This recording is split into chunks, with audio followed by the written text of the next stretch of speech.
This is an opportune moment to join others in celebrating the life, the leadership, and the legacy that President Benjamin Mkapa has left behind, but which has impacted not only in Tanzania, but the whole of East Africa, the whole of the region, and internationally.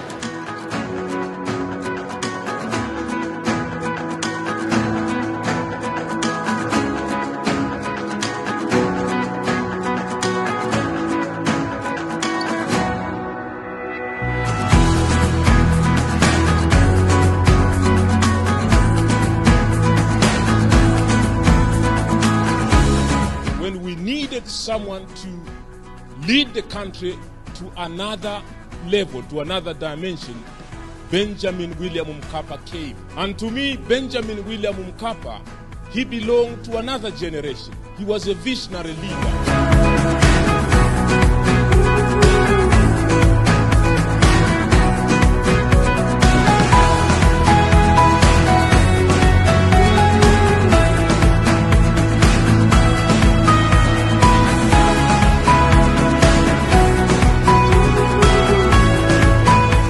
Very thankful to the Cavendish University of Uganda for organizing the Mkapa Memorial Lectures for the third time and inviting our family to attend all those memorial lectures.